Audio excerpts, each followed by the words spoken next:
Салам достор, назарыңыздарда Аралаш медиа. Бүгін сіздерге 28 дней спустя деп аталған қызықты тасманы қысқаша баяндап бермекчимин. Сиз шашпай отырып видеону аягына чейин көрүүгө даяр болуп калган болсоңуз, биз тасманы талдоону баштадык. Першет тасманын башында бир канча бет капчан адамдар маймылдарды изилдөөчү лабораторияга кирип келишкенин көрөбүз. Ал жердеги маймылдарга ар кандай лабораториялык иштер жасалып, сынактан өткөрүлүп жаткан эле. Сыягы жанагы бет капчан адамдар маймылдардын бирин бошотууга келишкен окшойт. Ал жердеги маймылдарды жалгыз көзөмөлдөп отурган дарыгер маймылдарды бошотуп жиберүү абдан кооптуу экендигин айтып, алардын канында сынактан өтүп жаткан инфекциялар бар экендигин айтат. Бирок адамдар аны эч эле угушпай, маймылдардын бирин бошотуп жиберишет. Өзүн абдан ачуулуу алып жүргөн маймыл капастан секирип чыгаары менен эле кызга жабышып, аны дароо эле тиштегилеп салганын көрөбүз. Ошол эле инфекция эми кызга да жуктубу айтор. Кыздын көздөрү кызарып, бир заматта эле жырткычка айлана баштайт. Эч ким эч нерсеге түшүнбөй туруп калган кезде ал кыз дароо эле башкаларга да кол салганга аракет кылып жатканын көрөбүз. Ушул окуядан кийин 28 күн өтүп, Джим аттуу адам ооруканадагы керебеттен ойгонот. Ал денесине сайылган түтүкчөлөрдү сууруп, айланасына бир да адамды таппай оорукананын ичин кыдырып жүрдү. Оорукана астын үстүн болуп чачылып калган экен. Джим бир жерден суусундуктарды таап ичет да, ооруканадан сыртка чыгып көчөдөн да эч эле бир адамды көрө алган жок. Сыягы бул шаарда бир да тирүү жан калбай калгандай сезилет. Бирок канаттуулар адаттагыдай эле асманда учуп жүрүшөт. Мындай жагдайга Джим таң калып эле көчөдө чачылып жаткан гезит журналдардан шаардагы адамдардын көпчүлүгү бир жака качып кетишкендиги жөнүндө маалыматты угуп калат. Бир кезде эле ал чиркөөгө кирип барып, ал жерден көптөгөн адамдардын өлүк денелерин көрөт. Аларды көрүп эч нерсеге түшүнбөй турса, эшиктин артынан бир башкача кыймылдаган адам аны көздөй жылып келе баштайт. Джим аны бир топко чейин карап туруп, акыры аны бир башкача жырткыч экендигин байкайт. Ошол эле замат жанагы өлүк адамдар ордуларынан туруп Джимди кубалай башташат. Джим алардан качып жүрүп отуруп, бир кезде кайдан жайдан бет капчан эки адам пайда болот да, Джимди кубалап келе жаткан зомбилерди өртөп жиберишип, аны өздөрү менен ээрчитип келип бир жерге жашынып калышат. Ошол жерден Джим Марк жана Селина менен таанышып, анан да шаарда белгисиз бир вирус тарап, ал вирусту жуктурган адамдар жанагындай өзүн башкара албаган зомбиге айлана тургандыгын түшүнөт. Ал эми Марк менен Селина шаарда дээрлик адам калбай, электр энергиясы бир канча жумадан бери жок экендигин айтышат. Ошол бойдон Британияда бийликтен да дайын жок деп айтышып, бул инфекция бир гана бул жерде эмес, дүйнөнүн башка жактарына да тарап жатканын билдиришет. Джим болсо өзүнүн жөн гана жеткирүү кызматында иштээрин, бир күнү аны унаасы үзүп кетип, ооруканага түшүп калып, көзүн ачып эле ушундай жашоого туш келип калгандыгын айтат.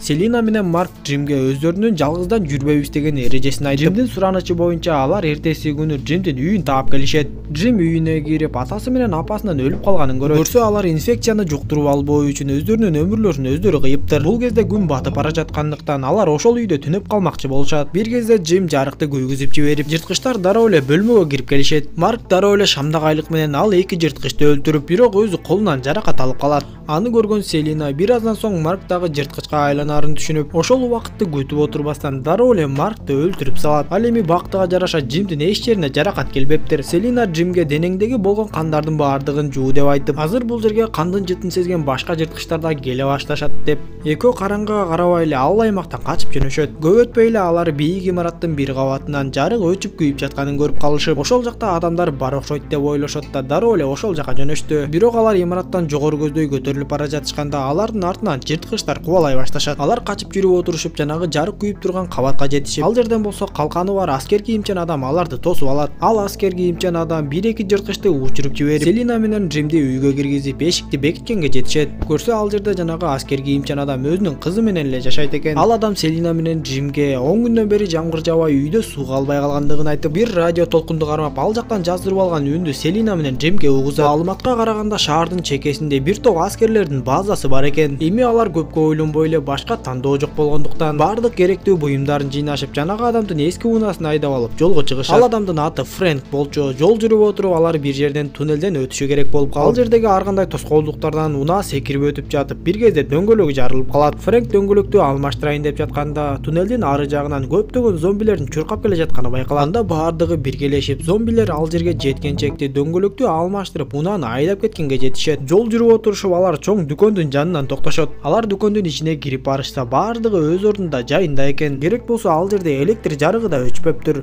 Алар өздөрүнө керектүү болгон бардык азык-түлүктөрдү алышат да андан ары жол жүрүп отурушуп кийинчерээк май куючу жайдан токтошот. Ал жерден унаага күйүүчү майды куюшат да андан ары жол жүрүп отурушуп кечке маал токойдун жанына келип тамактанышып ошол жерде түнөп калышат. Түндөр Джим коркунучтуу түштөрдү көрүп чыгат. Эртең менен алар андан ары жол тартышып акыры өздөрү издеген жерди таап да келишти окшойт. Бирок бул жерде көп аскерлер эмес, бир да аскер көрүнбөйт. Болгону аскерлердин ар кандай техникалары токтоп турат. Сыягы аскерлер бул жерди жаңы эле таштап кетишкендей. Фрэнк мындай жагдайга бир аз капалана түшүп отуруп калып, жогору жакта каркылдап адамдын денесин чукуп жаткан карганы көрүп калат. Дал ошол учурда кандын тамчысы Фрэнктин көзүнө тамып кетти. Фрэнк бир заматтын ичинде эле жырткычка айлана баштады. Фрэнктин кызы ыйлап атасын көздөй бара жаткан кезде туш-туштан аскер адамдары пайда болуп эле жарадар болгон Фрэнкти атып өлтүрүшөт. Эми аскерлер 3 адамды унааларына салышып өздөрүнүн жайгашкан жерине алып жөнөштү. Аларды майор Генри тосуп алып, аларга уктоочу жайларын жана башка бардык шарттарын көрсөтүп берет. Канткен күндө да бул жерде деле аман калгандардын саны 10 чактыдай гана адам экен. Ал эми аскерлер болсо бул жака жырткычтар бастырып келбеши үчүн бир топ тосмолорду тосушуп, анан да жарылуучу заттарды орнотуп коюшуптур. Генри Джимге имараттын ичиндеги байланган зомбини көрсөтөт.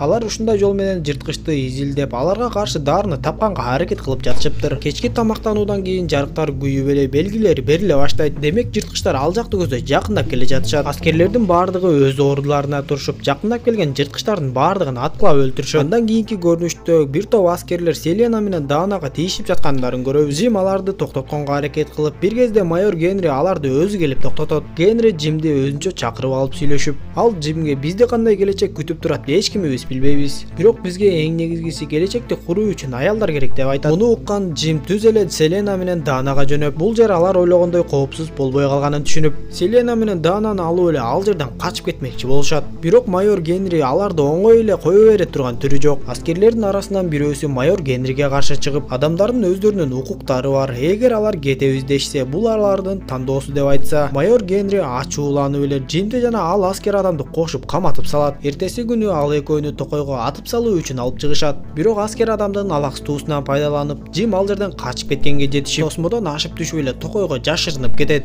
Качып барып эле бир жерге энтигип асманды карап жатып калганда, ал асмандагы учактын учуп бара жаткандыгын көрүп, демек башка материктерде цивилизация дагы эле мурункудай жүрүп жатат. Демек жашоого болгон үмүт өчө элек деп ойлоп, бул зомби инфекциясы океандын ары жагындагы адамдарга жетпегенин түшүнөт. Түн ортосунда Джим жарыктардын баардыгын күйгүзүп, белги берүүчү үндү да жагып коет да, аскерлердин баардыгы дүрбөлөңгө түшүп, жырткычтар келе жатат деп даярданып калган кезде, Джим имаратка кирип, бир аскер адамды тездик менен эсине оодарып, баягы имараттын ичиндеги байланып турган зомбини бошотуп жиберет. Ушундай жол менен ал башка аскерлердин баардыгын жырткычка айлантырып жиберди. Джим дагы бир аскер адамды өлтүрүп, Селина менен Хананы куткарып алып, сыртка чыгып өздөрүнүн унасы менен качып кетели деп жатса, унаанын ичинде майор Генри аларды күтүп жатыптыр. Майор Генри дароо эле Джимди атып жибергенге жетишет. Канткен күндө да акыры майор Генри жырткычтардын колуна түшүп, Селина менен Хана Джимди алып ал жактан качып кетишет.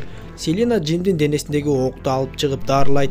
Бир канча күндөн кийин Джим эсине келип, алар учактарга белги берүү үчүн чүпөрөктөн чоң белги жасашат. Күндөн күн өтүп отуруп, акыры алардын белгисин учактарда байкады окшойт. Тасма ушундайча соңуна чыгат. Достор, видео жаккан болсо мага жакты белгисин басып, дос тааныштарыңыз менен бөлүшүп койгонду унутпаңыз. Кийинки видеодон жолугушканча аман болуңуздар.